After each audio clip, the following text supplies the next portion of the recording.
call came at 6 in the morning, cutting through the quiet of our Houston suburban kitchen like a blade.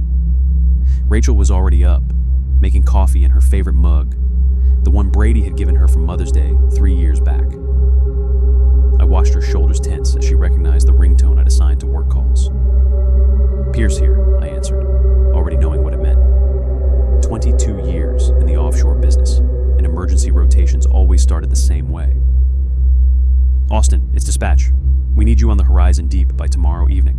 North Sea, Aberdeen departure." I rubbed my eyes, calculating the logistics automatically. "What happened to Rodriguez?" "Family emergency. His father's in ICU. We need a senior engineering supervisor, and you're our best available." Rachel turned from the coffee maker, her brown eyes already showing the resignation I'd seen too many times before. 45 years old, and she'd been married to this industry almost as long as she'd been married to me. "How long?" I asked, though I already knew the answer would be at least 2 weeks, maybe 3. Minimum 14 days, could stretch to 21, depending on weather. Storm systems moving through the North Sea all month. November's been brutal up there. I looked at Rachel, who was now standing with her arms crossed, that familiar expression of supportive frustration on her face. We'd been through this dance countless times. The sudden departures, the missed dinners, the school events I'd attend by video call from a rig deck. "I'll take it," I said. "What's the situation?" "Equipment upgrades and safety inspection. Vincent Crawford's running operations now. Stephen Bell took early retirement last month." That caught my attention. Stephen Bell was only 53, 5 years younger than me, and one of the most respected operations managers in the Gulf. Early retirement? That's all I know. Crawford's new corporate brought him in from the East Coast Division. Flights at 1400 from Houston, connects through London to Aberdeen. After I hung up, Rachel poured 2 cups of coffee and sat across from me at the kitchen table we'd bought when Brady was in middle school. The scratches and ring stains told the story of our family meals, homework sessions, and countless conversations about my absences. "North Sea," she said, not a question. "Aberdeen, horizon deep rig." I reached across to squeeze her hand. "Could be 3 weeks, maybe less if weather cooperates." 3 weeks. She sipped her coffee, calculating like I'd just done. "That puts you home December 2nd, maybe later. Brady's Thanksgiving break starts the 22nd. The guilt hit like it always did. Our son was a sophomore at Texas A&M now, studying petroleum engineering like his old man, but with better grades and more ambition than I'd ever had. This would be his first time home since August, and there was a good chance I'd miss most of it. "I'm sorry, Rach. Rodriguez's dad?" "I know," she waved off my explanation. "It's not your fault, it's just..." She gestured around the kitchen at the life we'd built in this house. 7 more years feels like a long time some days. 7 years until I could retire with full pension at 55. 7 years until I could stop missing Thanksgivings and birthdays and parent-teacher conferences. 7 years until Rachel could make plans without the constant possibility of my phone ringing at dawn. "Chloe's driving test is next week," Rachel continued. "I know you wanted to be there for that." Our 16-year-old daughter had been talking about getting her license for months. In Texas, that was a bigger milestone than most places. Freedom meant something different when everything was spread across hundreds of miles. FaceTime, I offered weekly. Rachel smiled, the real smile that had gotten me through 20 years of marriage to a man who spent half his time on oil rigs. "We'll make it work. We always do." The sound of footsteps on the stairs interrupted us. Chloe appeared in the kitchen doorway, her dark hair, so much like her mother's, pulled back in a messy ponytail. She wore one of my old company t-shirts over pajama shorts, the shirt hanging loose on her small frame. "Dad's leaving again?" she asked, reading the situation with the intuitive accuracy of a teenager who'd grown up with an offshore father. "North Sea," I said, 2 to 3 weeks. "So, you'll miss my driving test." It wasn't an accusation, just a statement of fact, delivered with the matter-of-fact disappointment of a kid who'd learned not to expect too much. "I wanted to be there, sweetheart. You know that?" Chloe shrugged and moved to the refrigerator, pulling out orange juice. "It's okay. Mom's a better teacher anyway. You get nervous in the passenger seat." She wasn't wrong. Rachel had handled most of the driving lessons while I was on shore, patiently guiding Chloe through parking lots and quiet neighborhood streets. I'd managed maybe a dozen sessions in the past 6 months, always cramming them into the brief windows between rotations. "Hey," I said, standing up and moving to hug her. "When I get back, we'll take the truck out to the ranch roads, practice parallel parking."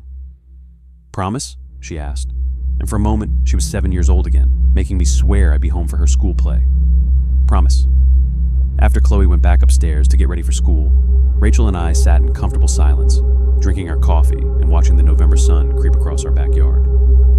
The grass was finally starting to brown, and the oak tree we'd planted when we bought the house was dropping the last of its leaves. "Stephen Bell," Rachel said suddenly. "Wasn't he the one you liked working with? Best operations manager I ever had. Fair, experienced, knew when to push safety protocols, and when to trust his crew's judgment." I shook my head. Something's not right about him taking early retirement. Stephen loved that job. Maybe he got tired of missing his family too. I looked at my wife, 45 years old and still beautiful, still patient with a husband who'd been chasing oil money since before we met. 7 more years, I said. 7 more years, she agreed. But as I started mentally preparing for another rotation in the harsh waters off Scotland, I couldn't shake the feeling that something was changing in an industry I'd known for over 2 decades. The flight from Houston to London felt longer than usual, maybe because I kept thinking about Chloe's driving test and Brady's Thanksgiving break. I'd done this route dozens of times over the years, but something about this trip felt different.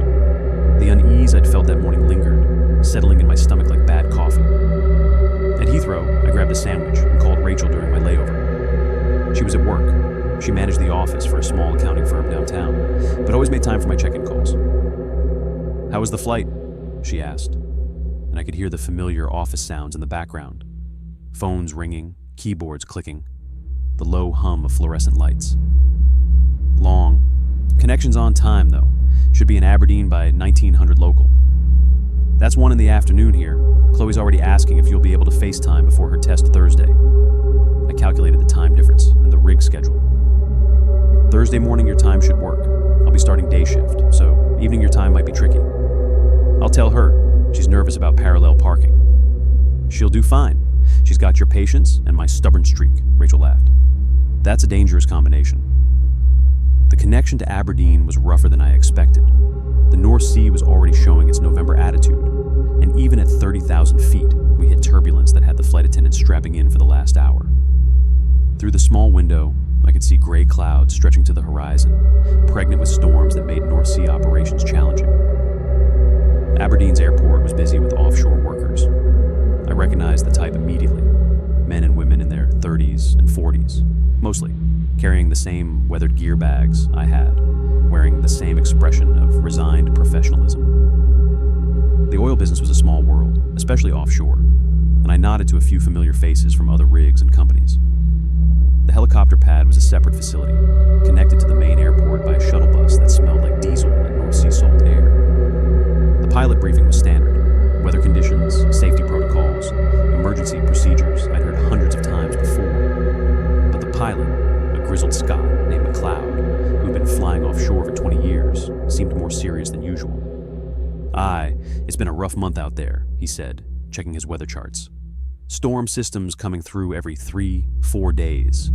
Horizon Deep's been taking a beating, but she's a solid rig, built in the 80s, but they don't make them like that anymore." The helicopter was a Super Puma, designed for long-range offshore transport. I'd flown in dozens of them over the years, but never got completely comfortable with flying 180 miles over open ocean in what was essentially a complex mechanical device held together by physics and good intentions. We lifted off into gray skies that matched my mood. Below us, Aberdeen shrank to toy house proportions, then disappeared entirely as we headed northeast over the North Sea. The water looked angry even from 1,000 feet up. Dark waves capped with white foam, the kind of conditions that made you grateful to be flying instead of taking a supply boat. "First time to Horizon Deep?" asked the woman sitting next to me. She was probably in her early 30s, with the kind of practical haircut and no-nonsense demeanor I associated with safety officers or engineers. "No, but it's been a few years. I'm Austin Pierce, Senior Engineering Supervisor." "Riley Walsh, Safety Compliance, just transferred from the Gulf Division." She looked out the window at the churning seas below. "This is definitely different from Texas waters. North Sea's got its own personality, I agreed. Weather changes faster, seas run higher, and everything's harder to fix when you're this far from shore. Riley nodded thoughtfully. I heard Stephen Bell retired. Did you work with him? Several times. Good man, knew the business inside and out. His replacement is Vincent Crawford, transferred in from the East Coast. You know him? She shook her head. Never met him, but I've heard the name.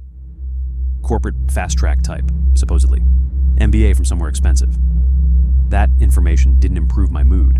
In my experience, offshore operations were best managed by people who'd worked their way up from the deck, not executives who'd learned the business from PowerPoint presentations. The flight took 90 minutes, and for the last 30, we were flying through intermittent clouds that gave us glimpses of increasingly rough seas. When the Horizon Deep finally appeared on the horizon, it looked smaller than I remembered. A man-made island of steel and machinery, surrounded by nothing but gray water, stretching to every horizon. McLeod's voice crackled through the headphones. Horizon Deep, this is Aberdeen Helicopter 77 Alpha, requesting permission to land. 77 Alpha, you're cleared for approach. Wind from the northwest at 30 knots, gusting to 40. Watch the crosswinds on final. I felt the helicopter adjust course, fighting the wind as we approached the landing pad. The rig looked solid enough, a massive platform supported by steel legs that disappeared into the churning water below. I could see crew members securing equipment on the deck, preparing for what looked like another storm system moving in from the west. The landing was professional but rough, the kind that reminded you why. Helicopter pilots earned their money. As soon as the skids touched down, crew members appeared to help us unload our gear and hustle us toward the accommodation block. The wind was fierce, carrying salt spray and the constant background noise of waves crashing against the rig's support legs. "Welcome to the Horizon Deep," shouted a crew member over the wind. "I'm Brett Coleman, equipment specialist. Austin Pierce?" I nodded and grabbed my gear bag. "That's me. Vincent Crawford wants to see you in the office as soon as you're settled. Says it's important." As we walked across the deck toward the accommodation block, I noticed several things that caught my attention. Equipment that looked like it needed maintenance was still in service. Safety railings that should have been repaired were marked with caution tape instead of being fixed. Small things, individually, but together they painted a picture of an operation cutting corners. The accommodation block was standard offshore design. Narrow corridors, small rooms, everything built for function over comfort. Brett led me to a cabin identical to dozens I'd occupied over the years. Single bunk, small desk, porthole window that showed nothing but gray sky and grayer water. "Mess hall's on deck 2, Brett said. "Evening meal at 1800. Crawford's office is on deck 3, room 31. After he left, I unpacked my gear and took a moment to look out the porthole. The sea was definitely getting rougher, and I could feel the rig's subtle movement as it rode the swells. Not dangerous yet, but definitely not calm. Vincent Crawford's office was larger than I expected, with a desk that looked like it belonged in corporate headquarters rather than an oil rig. The man behind the desk looked exactly like what I'd imagined. Early 40s, expensive haircut, clothes too clean for someone who'd been offshore more than a few hours. "Austin Pierce," he said, standing and extending a hand. His grip was firm but soft, the handshake of someone who spent more time in meetings than handling equipment. "Mr. Crawford, thanks for having me aboard." "Vincent, please, I've read your file. 22 years offshore, exemplary safety record, high marks from previous operations managers." He gestured to a chair across from his desk. "I need experienced people I can count on." Vincent leaned forward, placing his hands flat on the desk in what I recognized as a power posture from corporate management training. Stephen Bell ran this operation like it was still 1995, coddled the crew, let safety protocols become suggestions rather than requirements, and consistently failed to meet productivity targets. I kept my expression neutral, but internally I bristled. Stephen Bell was one of the most safety-conscious managers I'd ever worked with, and his crews had some of the lowest incident rates in the North Sea. What kind of productivity issues are we talking about? Equipment maintenance schedules stretch beyond. Manufacturer recommendations. Shift changes taking 15, 20 minutes instead of 5. Coffee breaks becoming social hours. Vincent pulled out a tablet and scrolled through what looked like performance metrics. Corporates invested heavily in this platform, and they expect returns. And the equipment upgrades? Delayed by 3 months because the previous management prioritized crew comfort over operational efficiency. Vincent's voice carried the kind of disdain that told me he'd never spent a 12-hour shift in North Sea conditions. We're implementing new protocols immediately, extended shifts to catch up on lost time, streamlined maintenance procedures, and stricter adherence to schedules. I thought about the eager young man who escorted me here. What about crew fatigue? 12 hours is standard offshore, but if you're talking about extending that, 14 to 16 hours, depending on operational needs. Vincent waved off my concern. These men are well compensated for their time. A little extra effort won't hurt anyone. Anyone who'd say that had never worked a 16-hour shift on a North Sea rig in November. I chose my words carefully. In my experience, tired crews make mistakes, and mistakes offshore can be fatal. Vincent's eyes hardened. In my experience, Mr. Pierce, crews work as hard as their supervisors expect them to. Stephen Bell expected very little. I expect results. The meeting continued for another 20 minutes, with Vincent outlining productivity targets that seemed disconnected from the realities of offshore operations. When he finally dismissed me, I felt like I'd been through a job interview rather than a briefing with a colleague. I found my way to the mess hall, where the evening meal was in progress. The room was smaller than I remembered, with 4 long tables that could accommodate maybe 30 people total. About 15 crew members were scattered around, eating and talking in the subdued manner of people who'd had a long day. Chad Sullivan spotted me from across the room and waved me over. I'd worked with Chad on 2 previous rotations, a solid deck supervisor with 20 years offshore experience and the kind of practical knowledge that kept operations running smoothly. "Austin Pierce," Chad said, standing to shake hands. "Heard you were coming aboard. How's the family?" "Good. Rachel's holding down the fort. Kids are growing up too fast." I grabbed a tray and loaded it with what passed for beef stew and mashed potatoes. "How's Crawford working out?" Chad's expression darkened slightly, and he glanced around to make sure we weren't being overheard. "Different style from Stephen, very different." I sat down across from Chad and took a bite of the stew. It was edible, which was about all you could ask for on a rig. "Different how?" "Everything's about numbers now. Productivity metrics, efficiency ratings, cost reduction. He's got spreadsheets for everything."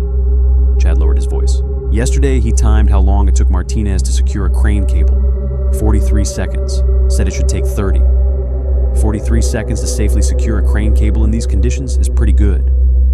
That's what I told him. He said safety was important, but efficiency was essential. Chad pushed food around his plate. "It's like he doesn't understand that out here. You do things right, or people get hurt." A young man approached our table hesitantly. It was Logan Fletcher, still wearing the eager expression from earlier, but now tinged with something that looked like anxiety. "Mr. Pierce, sorry to interrupt. I was wondering if I could ask you some questions about equipment maintenance procedures. Mr. Crawford said you'd be supervising the pressure systems upgrade." I gestured to an empty chair. "Sit down, Logan, and call me Austin." Logan sat, clutching a notebook that looked well used. "I'm trying to learn everything I can. This is only my 2nd rotation, and I want to make sure I'm doing things right." "What's your background?" I asked. "Mechanical engineering degree from Texas Tech, but this is my first offshore job. Always wanted to work in oil and gas ever since I was a kid." Logan's enthusiasm was infectious, reminding me of my own early days in the industry. "Texas boy," I said. "What part?" "Lubbock. Grew up around cotton farms and oil wells. My grandfather worked the Permian Basin for 40 years. I found myself liking the kid already. He had the right combination of respect for the work and eagerness to learn that made for good offshore employees. "What kind of questions did you have?" Logan opened his notebook, which was filled with detailed drawings and notes. "Pressure relief valve testing. I understand the basic principles, but Mr. Crawford wants me to reduce the test time from 20 minutes to 12 minutes per valve. I'm not sure how to do that safely." Chad and I exchanged glances. Pressure relief valve testing was critical safety work that couldn't be rushed without risking catastrophic failure. "Who taught you the 20-minute procedure?" I asked. "Stephen Bell. He said you test each valve thoroughly, document everything, and never rush the process because lives depend on it." "Stephen was right," I said firmly. 20 minutes per valve is standard for a reason. Cutting that time puts everyone on this rig at risk." Logan looked confused. "But Mr. Crawford said the old procedures were inefficient, that we needed to modernize our approach." "Logan," Chad said gently, reckless. Out here, the difference can get people killed. I could see the conflict in Logan's young face, wanting to please his new boss while also doing the job safely. It was a position no worker should be put in, especially someone so new to offshore operations. "Here's what we're going to do," I said. "Tomorrow morning, you're going to show me the pressure relief valve testing procedure exactly the way Steven taught you. Then we'll figure out how to document everything so thoroughly that no one can question the time it takes." Logan's face brightened. "You think that will work?" "I think safety protocols exist for good reasons, and any supervisor worth his salt will understand that once it's properly explained." But even as I said the words, I wasn't sure Vincent Crawford was the kind of supervisor who would listen to explanations about safety over efficiency. The brief conversation in his office had made it clear that he viewed offshore operations through a purely corporate lens. After dinner, I walked the deck perimeters, familiarizing myself with the rig's layout and current condition. The weather was deteriorating as evening approached, with wind speeds increasing and the first scattered raindrops hitting the metal deck. The Horizon Deep was an older platform, built in the early 1980s when safety standards were different and cost-cutting wasn't quite as aggressive. But it was solidly constructed, designed to handle North Sea conditions that could destroy lesser structures. What concerned me were the small maintenance issues I noticed. Safety railings that needed welding, non-slip surfaces that were wearing smooth, equipment that showed signs of deferred maintenance. Individually, none of these issues were critical. But together, they suggested an operation where corners were being cut in ways that could compound into serious problems. As I completed my inspection circuit, I found Logan Fletcher at the starboard railing, looking out at the darkening sea. The wind was whipping his sandy hair, and he had to grip the rail tightly to maintain his balance. "Beautiful out here," he said as I approached. "Scary, beautiful." I looked out at the gray waters, now capped with white foam as far as the eye could see. In the distance, lightning flickered in clouds that promised a rough night ahead. "The North Sea's got personality," I agreed. "Respect it, and you can work with it. Take it for granted, and it'll remind you who's really in charge." The transformation began the next morning with Vincent's first crew briefing. I sat in the back of the conference room, watching him address the assembled workers with the confidence of someone who'd never questioned whether his authority would be accepted. "Gentlemen and lady," Vincent nodded toward Riley Walsh, who sat near the front with a clipboard full of safety protocols. "We're implementing immediate changes to improve operational efficiency." The room held about 20 crew members, a mix of veterans and newer workers like Logan Fletcher, who sat 2 rows ahead of me taking notes with enthusiasm. Chad Sullivan was near the front, his weathered face carefully neutral. Effective immediately, standard shifts are extended to 14 hours minimum, with the possibility of 16-hour shifts during critical operations. Vincent consulted his tablet as murmurs rippled through the room. "I know this represents a change from previous management, but corporate has made it clear that we need to accelerate our upgrade timeline." Riley's hand went up. "Sir, what about fatigue management protocols?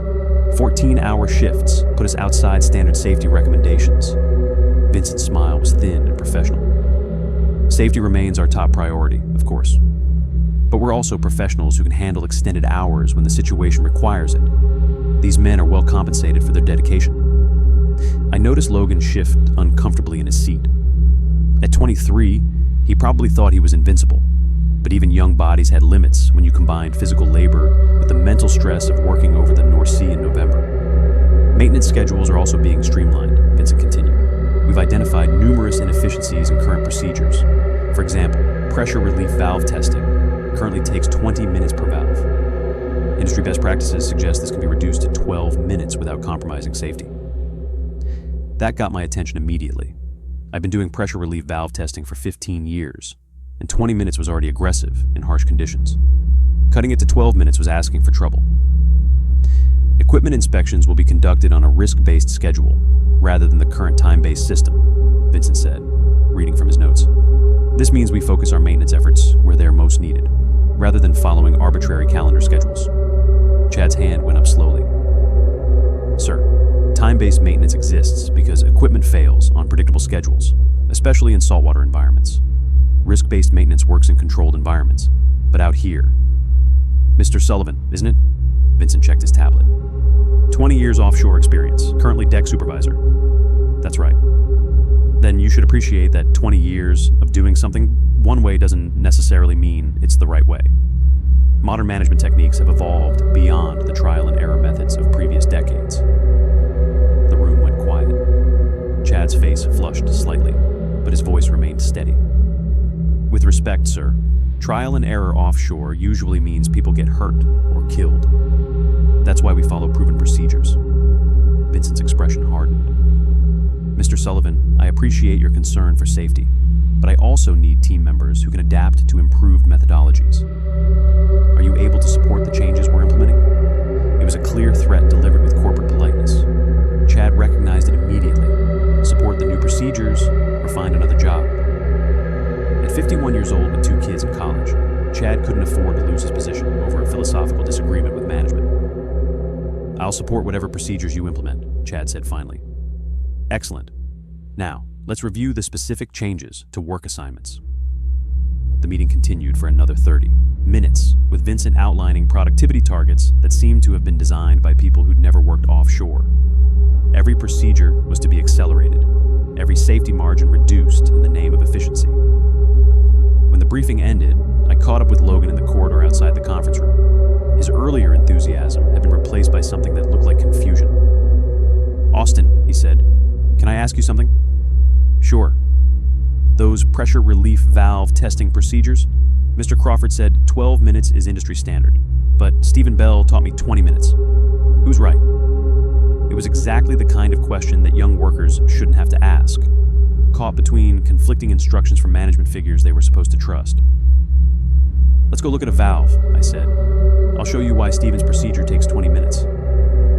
We made our way to the equipment deck, where the pressure relief valves controlled the safety systems that could mean the difference between a manageable emergency and a catastrophic failure.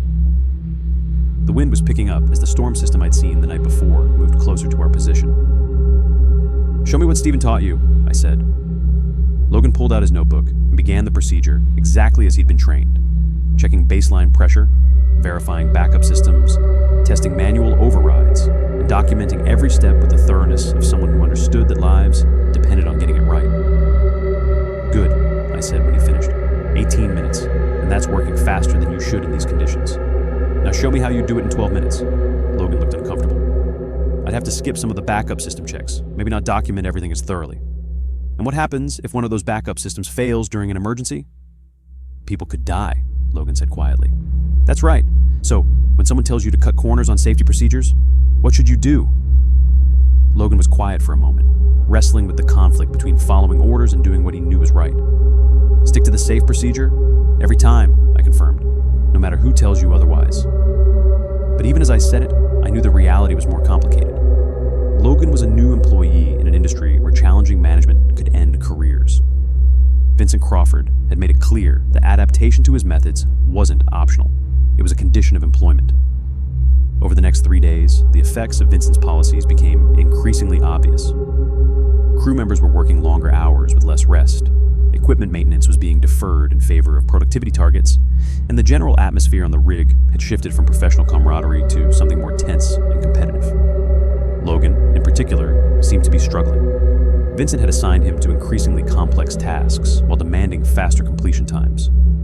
I watched the young man grow more anxious and exhausted as he tried to balance speed with safety, knowing that failure to meet either standard could cost him his job.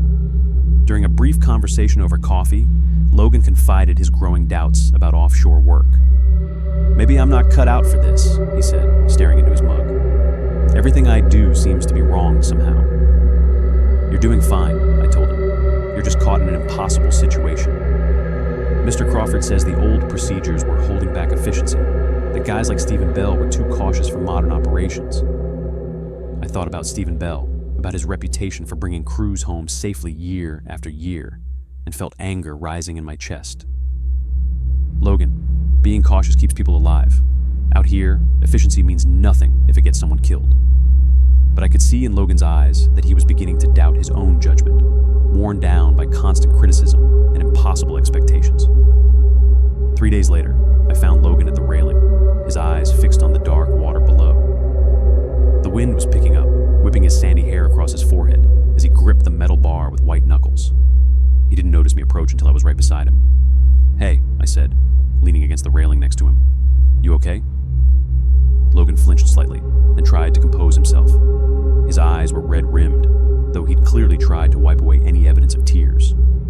"Yeah, fine," he cleared his throat. "Just needed some air."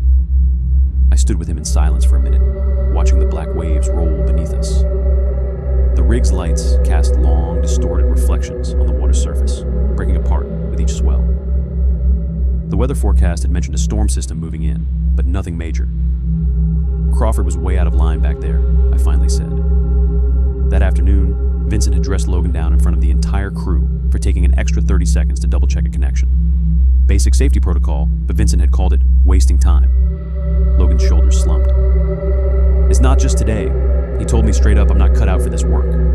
His voice cracked slightly. "Said I was a liability, that I should quit before I get someone hurt." "That's bullshit," I said, the anger rising in my chest. "You're doing fine. Everyone makes mistakes when they're learning." Maybe he's right, though. Logan's fingers drummed nervously on the railing. "I keep screwing up. The fuel line this morning. Last week with the pressure gauges. I don't know if I'm built for this."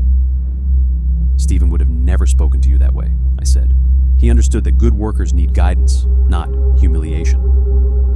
A strong gust of wind hit us, and Logan had to steady himself against the railing. I looked up at the sky, noticing for the first time how quickly the clouds were moving in. The sea was getting rougher too, swells building from 8 feet to 10, then 12. "We should head in," I said. "Looks like weather's turning." Logan nodded, but didn't move right away. "3 more weeks," he murmured, more to himself than to me. "Just 3 more weeks." We were making our way back inside when the first heavy raindrops began to fall, quickly turning into a downpour. The wind intensified dramatically, howling through the rig's structure with unexpected fury. Within minutes, the storm had escalated from concerning to dangerous. The rig swayed beneath my feet as waves crashed against the supports with increasing violence. The PA system crackled to life. "All personnel secure equipment and report to stations. Repeat. All personnel secure equipment and report to stations." I grabbed Logan's arm. "Come on, let's go." We split up at the main corridor, Logan heading to help secure equipment on the deck, while I rushed to my station to check the pressure systems. The rig swayed beneath my feet as waves crashed against the supports. This wasn't just bad weather. This was a severe storm that had seemingly appeared out of nowhere. For 20 minutes, I monitored gauges and made adjustments as the storm battered the rig. The lights flickered twice, making everyone freeze until they stabilized. The wind was now howling at what felt like 60 miles per hour, and I could hear equipment being thrown around on the upper decks despite the crew's efforts to secure everything. I was adjusting a pressure valve when Chad appeared beside me, his face grim beneath the rain gear he'd thrown on. "Austin," he shouted over the storm noise, "we need extra hands on the main deck. Equipment's breaking loose faster than we can secure it." I nodded and grabbed my own rain gear. Outside, the storm hit me like a physical blow.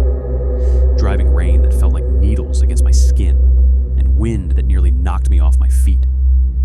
The deck was slick with seawater and rain, making every step treacherous. Through the sheets of rain, I could see crew members scattered across the deck, fighting to secure crane cables, equipment covers, and anything else that might become a projectile in the wind. The waves were massive now, cresting and breaking against the rig's legs with frightening force.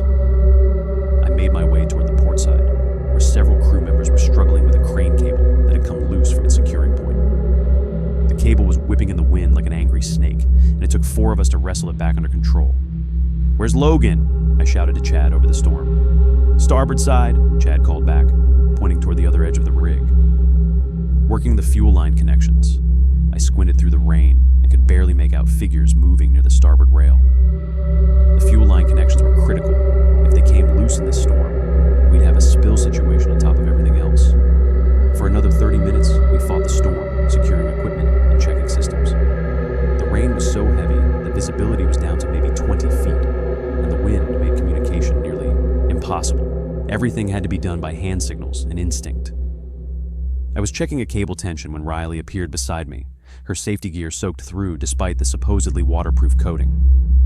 "Austin," she shouted, "have you seen Logan? He's not answering his radio." A cold weight settled in my stomach. In these conditions, losing track of a crew member was every supervisor's nightmare. "When did you last see him?" 20 minutes ago, he was working the starboard fuel connections with Martinez." I looked toward the starboard impossible to see clearly. The storm had worsened significantly in the past half hour, and the deck was now awash with seawater from waves that were breaking over the lower rails. "Get Martinez," I told Riley. "Find out when he last saw Logan." She nodded and disappeared into the storm. I made my way toward the starboard side, calling Logan's name, but my voice was lost in the wind almost immediately. The fuel connections were secure, but there was no sign of Logan. Chad appeared out of the rain, his face showing the same concern I felt. "Riley says Martinez lost sight of Logan about 15 minutes ago. Says he was working near the rail when a big wave hit." My heart started pounding. The starboard rail was about 15 feet above the waterline at calm sea level, but with waves now running 20 feet or higher, the lower deck was getting hammered with spray and occasional full waves. "Has anyone checked the lower equipment bays?" I asked. "Gibson's crew is checking now," Chad replied. "But Austin..." He didn't need to finish the sentence. In these conditions, if Logan had gone overboard, the chances of survival were essentially zero. The water temperature was maybe 40 degrees, and the waves were so violent that even the best swimmer wouldn't last more than a few minutes. We continued searching, but as the minutes ticked by without any sign of Logan, hope began to fade. The storm was still intensifying, and visibility was getting worse rather than better. Then, cutting through the howl of the wind and the drumming of rain on metal, I heard shouting from the main deck. I abandoned my search area and ran toward the sound, my heart pounding. As I pushed through the door to the main equipment area, I found a group of crew members gathered near the starboard rail where equipment was loaded onto supply vessels. Something was wrong. Very wrong. I fought my way through the storm to the group. Chad spotted me and grabbed my arm, pulling me close so I could hear him over the roar of the storm. "It's Logan!" he shouted, his face pale beneath the water streaming down it. "He fell overboard while securing the crane cables." My stomach dropped like I'd been punched. "What? When?" "Just now," Chad said, his grip on my arm tightening. "We were all working to secure everything when a wave hit. The visibility is terrible. No one actually saw him go in, but he was there 1 minute and gone the next." Vincent pushed through the group, his expensive boots sliding slightly on the wet deck. Even in the storm, his corporate appearance looked out of place among the rain-soaked crew members. "What the hell happened here?" he demanded, looking from face to face. Riley stepped forward, rain plastering her dark hair to her forehead. "Logan fell, sir. We were securing the loading equipment when a wave hit. The visibility is terrible. No one actually saw him go in, but he was there 1 minute and gone the next." "Jesus Christ," Vincent muttered, looking out at the churning seas. For the first time since he'd arrived, his corporate composure showed cracks. "We need to sound the man overboard alarm," I said, moving toward Vincent. "Get searchlights on the water. He could still be close to the rig." Vincent hesitated for a split second, his eyes calculating something I couldn't read. Then he nodded curtly. "Gibson," he called to the security chief, "sound the alarm and organize search teams. The rest of you get life rings and spotlights." The alarm blared across the rig, its urgent wail carrying even over the storm. Every available crew member joined the search, leaning over railings with spotlights, scanning the violent seas for any sign of Logan. The waves were massive now, 20 feet or more, cresting and breaking against the rig's legs with frightening force. "Logan!" I shouted into the darkness, my voice lost in the wind almost immediately. "Logan!" The storm showed no signs of letting up as we searched. Water and darkness surrounded us, making it nearly impossible to see more than a few yards out. I kept moving around the perimeter of the rig, training my spotlight on different sections of the water, desperate for a glimpse of a hand, a head, anything. The searchlight beam swept back and forth across the churning water, but all I could see were white caps and spray. The waves were so large that they would hide anything smaller than a boat, and the current was running strong from the northwest, carrying anything in the water away from our position. Chad joined me after about an hour, his expression grim. The storm had soaked through his rain gear, and his face looked haggard in the harsh glare of the deck lights. "Any sign?" he asked, though I could tell from his face he already knew the answer. I shook my head, wiping rain from my eyes. "Nothing. The current's strong. If he's still out there..." I couldn't finish the sentence. We both knew what 15-foot waves and 40-degree water meant for someone without a survival suit. "I know," Chad said, putting a hand on my shoulder. His grip was firm, the gesture of one veteran trying to comfort another when words weren't enough. We continued searching for another hour, but as time passed, hope dwindled rapidly. The storm began to ease slightly, but the seas remained rough and dangerous. Lightning continued to flicker in the distance, and the wind still howled through the rigs. Superstructure, like something alive and angry. Other crew members moved along the railings with their own searchlights, calling Logan's name into the darkness. But the ocean swallowed every sound, giving nothing back except the constant roar of waves and wind. Finally, Vincent appeared on the deck, his face set in hard lines. Water dripped from his hair and expensive jacket, and for the first time since his arrival, he looked like he understood where he was. Not in a corporate boardroom, but on a platform surrounded by one of the most hostile environments on Earth. "That's enough," he called out to the search teams. "Everyone inside." "We can't stop looking," I protested, moving toward him. Rain ran down my face, mixing with what might have been tears. He could still be out there. Vincent's eyes were cold when they met mine, but I caught a flicker of something else. Fear, maybe. Or the dawning realization of what had happened on his watch. "It's been 2 hours in these conditions, Pierce. We're done." 2 hours isn't enough, I insisted, aware of the crew watching our exchange. "We should radio for additional search and rescue. Get helicopters out here, boats, whatever it takes." "In case you haven't noticed," Vincent snapped, his corporate facade cracking under the stress. "It's the middle of the night in a storm with 20-foot waves. No helicopter could fly in this, and no boat would make it out here safely. Even if, by some miracle, he survived the fall, no one could survive these conditions for 2 hours." "You don't know that," I said, stepping closer to him. "He could have caught on to something, found debris to float on, made it to one of the support legs." "Enough!" Vincent's voice cracked like a whip across the deck. "I've made the call. Logan Fletcher is presumed dead. We'll file the incident report in the morning." He paused, looking around at the gathered crew members, all of them soaked and exhausted from the search. When he spoke again, his voice carried the cold calculation that had marked every decision since his arrival. "I expect double shifts tomorrow to make up for lost time. We have quotas to meet." With that, he turned and walked away from the rail, leaving no room for argument. The crew stood in shocked silence for a moment, water dripping from their rain gear, before slowly beginning to disperse. But I stayed at the rail, staring out at the dark water where Logan Fletcher had disappeared, wondering how a 23-year-old kid from Texas had become just another line item in Vincent Crawford's efficiency reports. Inside the mess hall, Vincent addressed the gathered crew, many still dripping from the rain. The room was eerily quiet, except for the occasional distant rumble of thunder as the storm slowly moved away from our position.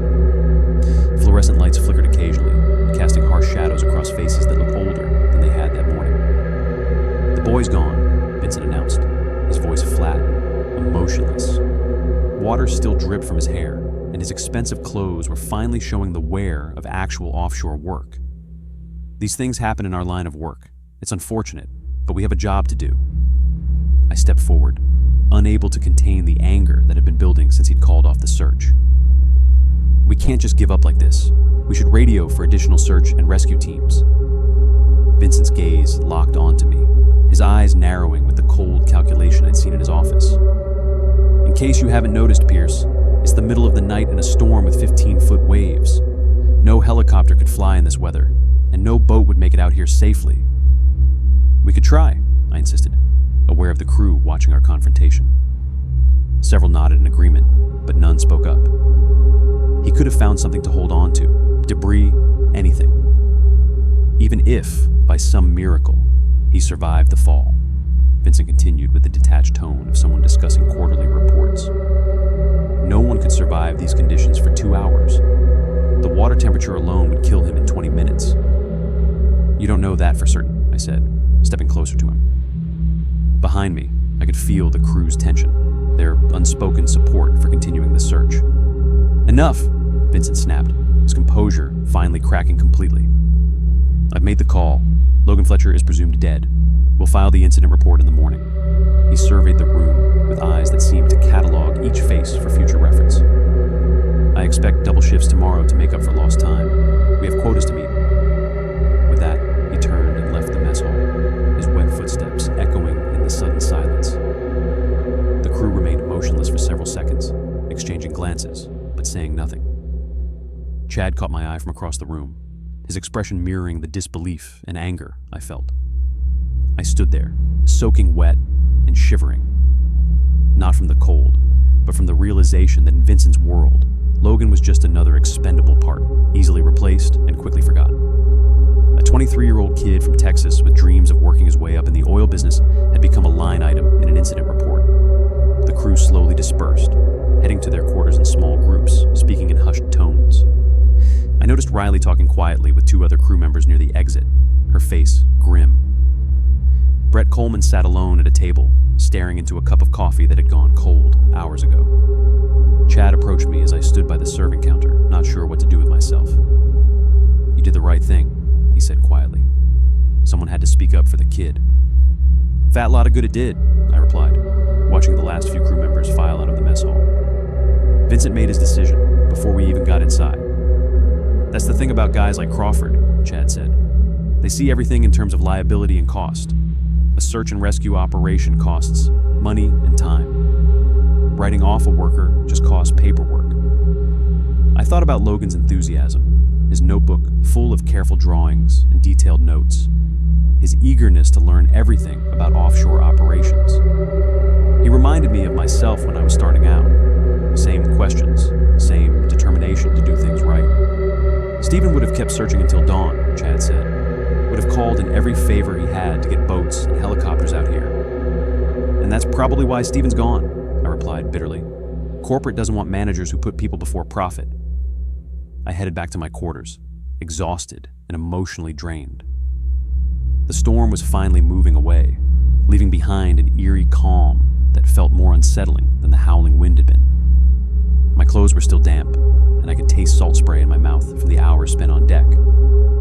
In my small cabin, I peeled off my wet gear and sat on the edge of my bunk, staring out the porthole at the dark water. Somewhere out there, Logan Fletcher had disappeared into the North Sea, and we'd given up searching after 2 hours because it was inconvenient for production schedules.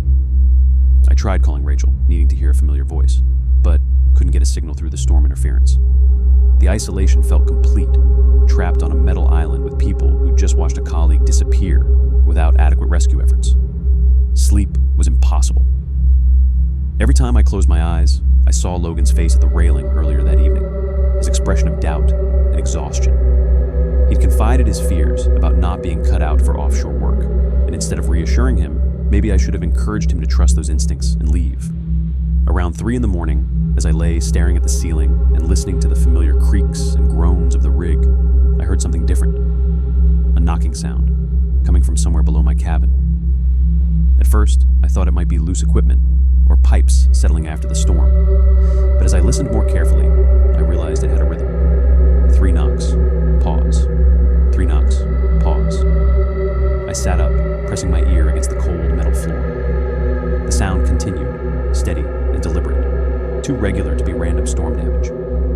It seemed to be coming from the lower levels of the rig, somewhere near the waterline. For 15 minutes, I listened to the pattern repeat itself with mechanical precision. 3 knocks, pause. 3 knocks, pause. It never varied, never stopped, never changed intensity. Just that steady, insistent rhythm that seemed to echo through the rig's steel framework. I pulled on my work clothes and stepped into the corridor, listening.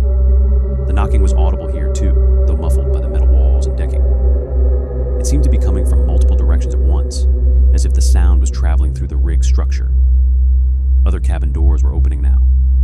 Riley appeared in the corridor, her hair disheveled and eyes wide.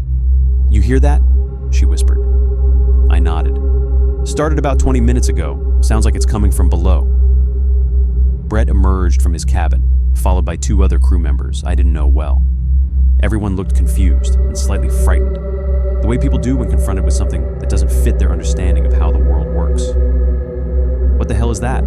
Brett asked, looking around as if he expected to see the source of the knocking in the narrow corridor.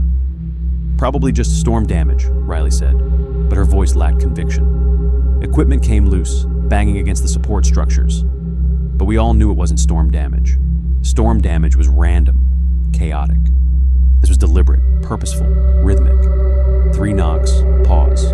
3 knocks, pause."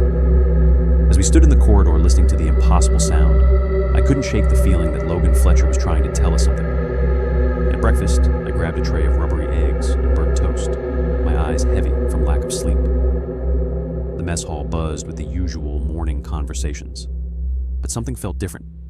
Crew members speaking in lower voices, glancing around more than usual, dark circles under everyone's eyes. Riley Walsh slid onto the bench across from me, her own tray barely touched. She looked like she hadn't slept any better than I had. "You hear it too?" she asked without preamble, her voice barely above a whisper. I looked up from my untouched food. "Hear what?" "That knocking. Started around 3 this morning, like someone trying to get in." A chill ran down my back, despite the warmth of the mess hall. "You heard it all the way in the women's quarters?" She nodded, pushing her food around with her fork in the distracted way of someone whose mind was elsewhere. "Woke me up. Couldn't get back to sleep after that. I thought it was coming from below my section, but when I listened more carefully, it seemed to be everywhere at once." "That's the thing," I said, lowering my own voice to match hers. "I could swear it was coming from right under my bunk, but it was also in the corridor, maybe in the walls themselves." Riley glanced around the mess hall, checking to see who might be listening. "And I'm not the only one.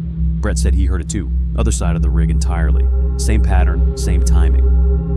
Throughout the morning, the knocking became the main topic among the crew, discussed in hushed conversations during shift changes and work breaks.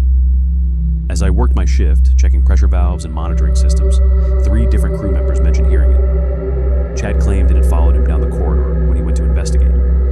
Lincoln Bucks swore it was loudest near the diving equipment storage. The stories varied in details, but the description remained eerily consistent. Rhythmic knocking, too regular and deliberate to be natural. 3 knocks, pause. 3 knocks, pause. Always the same pattern. Always the same timing, never stopping. "It's like Morse code," said Martinez during our lunch break. "But not any code I recognize. Just that same pattern, over and over." "Could be equipment settling after the storm," suggested one of the newer crew members, but his voice lacked conviction. We all knew the difference between random structural noise and something with purpose. By evening, the storm had calmed to a steady drizzle, but the knocking hadn't stopped. If anything, it seemed to be getting louder, more insistent, as if whatever was causing it was growing impatient with our lack of response. During the shift change, I passed the control room and spotted Vincent inside, speaking with Gibson and Riley. Through the doorway, I could see Vincent's face look drawn, his usual confidence replaced by something that looked almost like fear.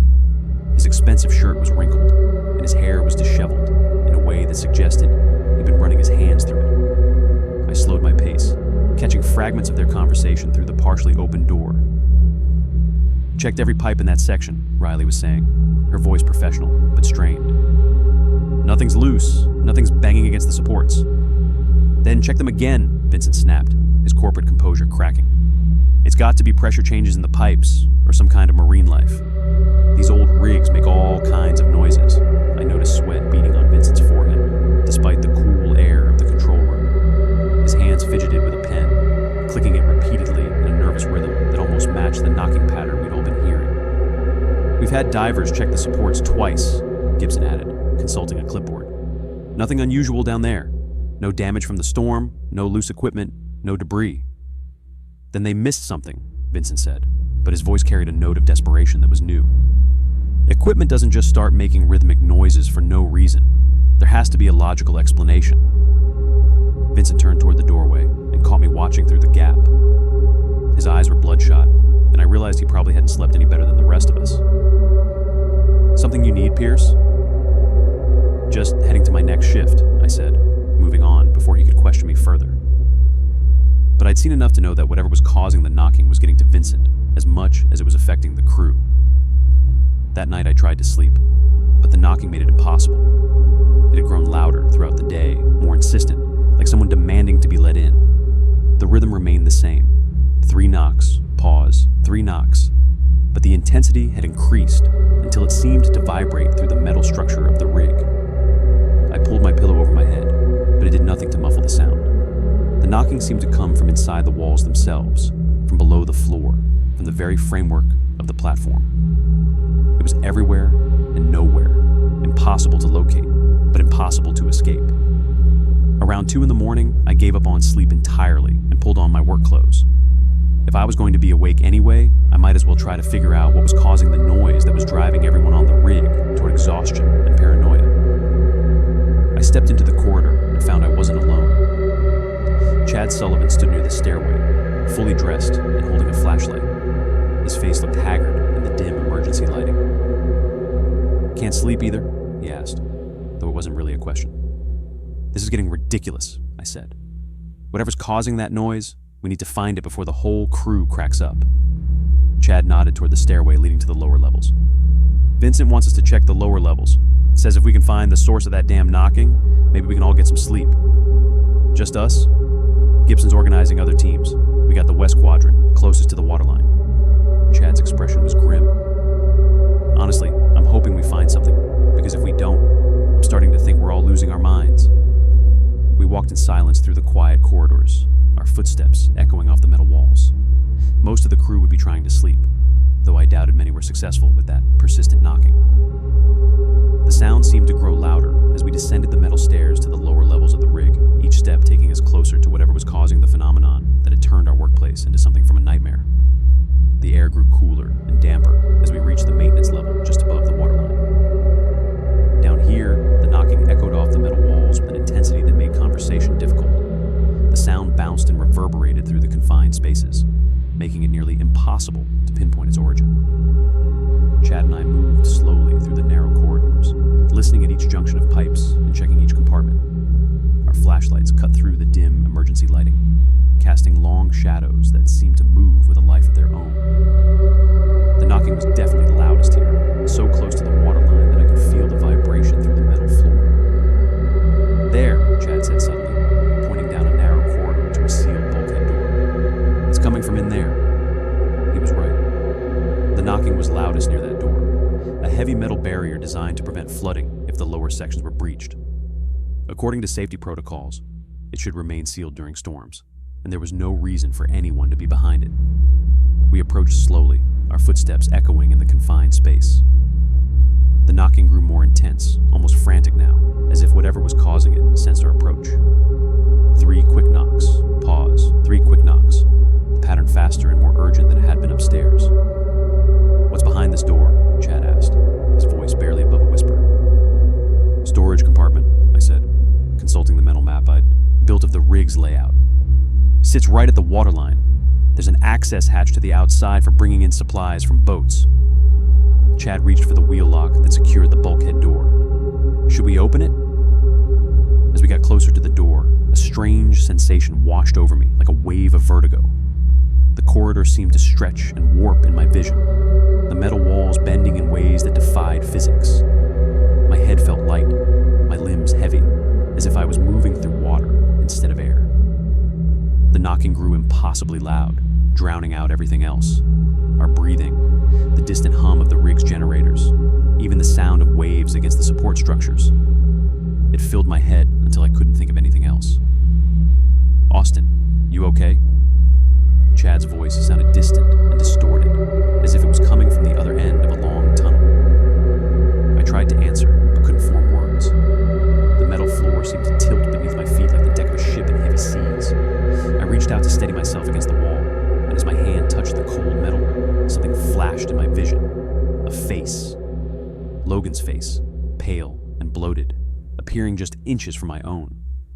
His eyes were wide open and staring directly at me through the darkness, filled with a terror so absolute it made my blood freeze.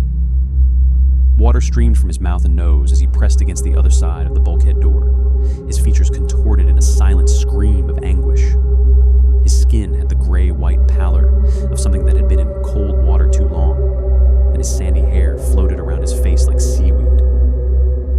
But it was his eyes that held me frozen. They were Logan's eyes, unmistakably, but filled with an accusation that cut through me like a blade. The vision lasted only seconds, but it felt burned into my retinas, like looking directly at the sun. I stumbled backward, my heart hammering against my ribs so hard I thought it might burst. "What is it? What did you see?" Chad grabbed my arm, steadying me as I fought to regain my balance. I blinked hard, trying to clear my head and return my vision to normal. The corridor was back to its proper dimensions, but the knocking continued, unrelenting and insistent. 3 knocks. Pause.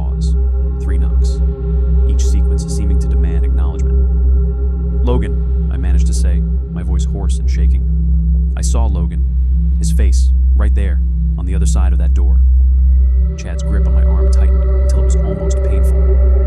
That's not possible, Austin. Logan fell overboard 2 days ago. He's gone. I know what I saw, I insisted, wiping cold sweat from my forehead. The image of Logan's bloated face and water-filled mouth was seared into my mind, more real than anything I'd ever experienced. He was trying to tell us something. The knocking grew louder, each 3-beat sequence more insistent than the last, as if Logan's spirit was growing frustrated with our inability to understand. The sound seemed to pulse through the metal structure of the rig like a heartbeat. We need to report this, Chad said, already turning back toward the corridor. His face was pale, and I could see that my vision had shaken him as much as it had me. Come on. We made our way back through the rig's metal skeleton, the knocking following us through every corridor and stairway. My legs felt heavy and unsteady, and I had to concentrate on each step. The vision of Logan kept flashing in my mind. Pale skin, wide, terrified eyes, mouth open in that silent scream.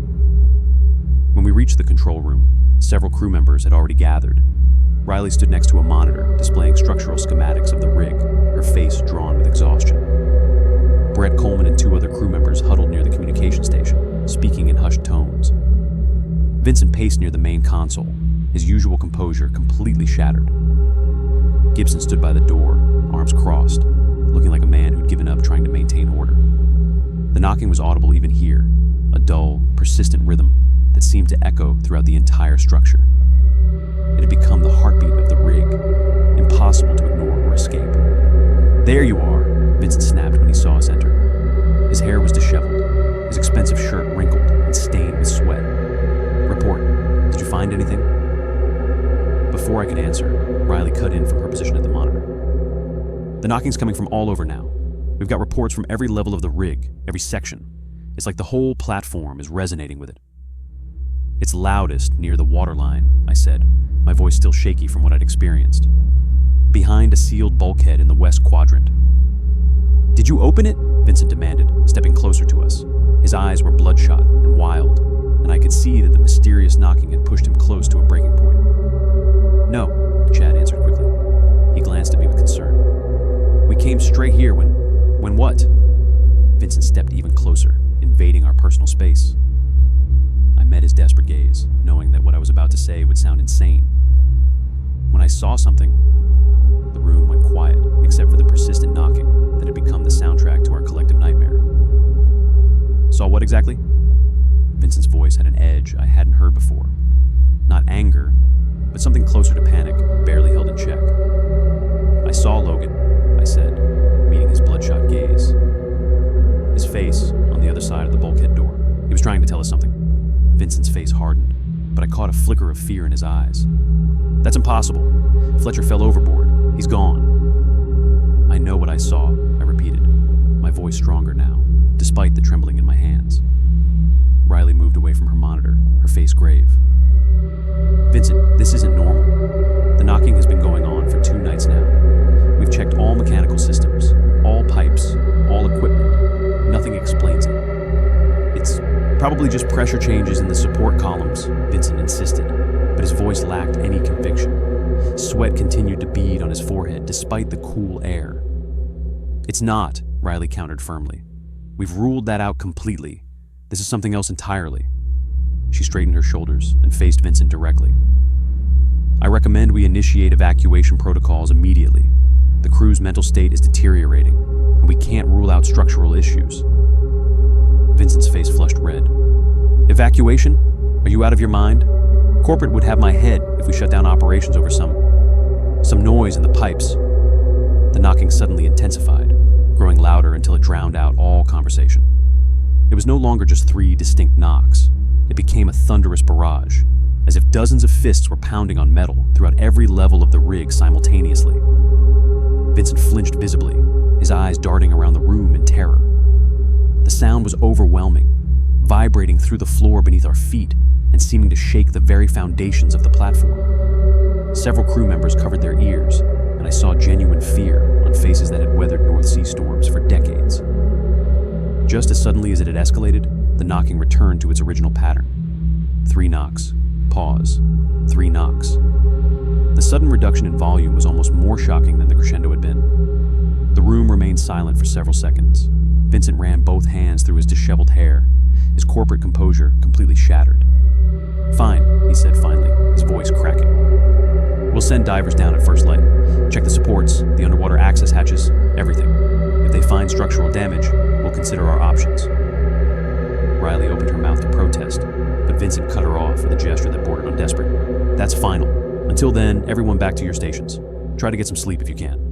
The next morning brought calmer seas, but no relief from the persistent knocking that had become the rig's malevolent heartbeat. I stood on the main deck, watching Vincent give instructions to Lincoln Bucks and Kenny Lopez. Both men were already suited up in their diving gear, tanks checked and double-checked. "Complete inspection of the support columns and underwater access points," Vincent was saying, his voice hoarse from lack of sleep. "Document everything with the underwater camera. If you see anything unusual, anything at all, report it immediately." Lincoln nodded grimly. "What about the west quadrant, the sealed bulkhead Pierce mentioned?" Vincent hesitated, glancing at me with something that might have been fear. "Check it from the outside. Don't take any unnecessary risks." The divers finished their preparations and slipped over the edge into the gray North Sea waters. Several of us gathered at the railing, watching the bubbles that marked their progress. Vincent stood apart, checking his watch, obsessively. 20 minutes passed in tense silence. Then the radio crackled to life. "Control, this is Buck," Lincoln's voice came through, strained and shaken. "We found something. You need to see this." Vincent grabbed the radio with trembling hands. "What is it? What did you find?" There was a long pause filled with static.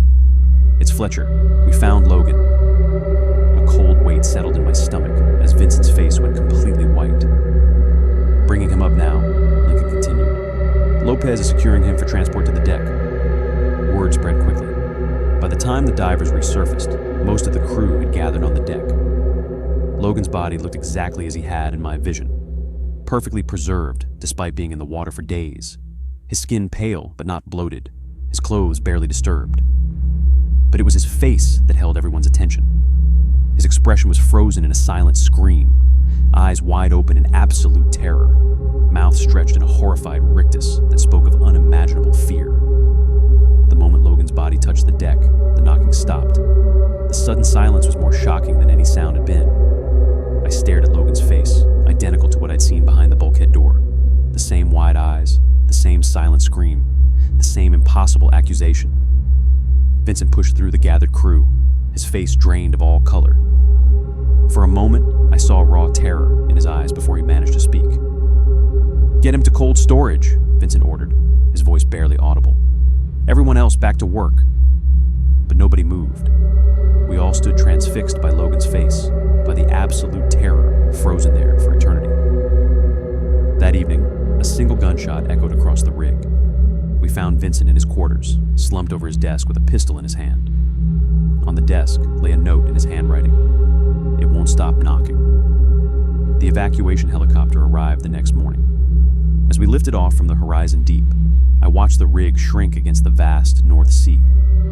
Through the window, the massive structure looked fragile and insignificant against the endless gray water. I thought about Logan Fletcher, about Vincent Crawford, about the knocking that had stopped only when justice was served.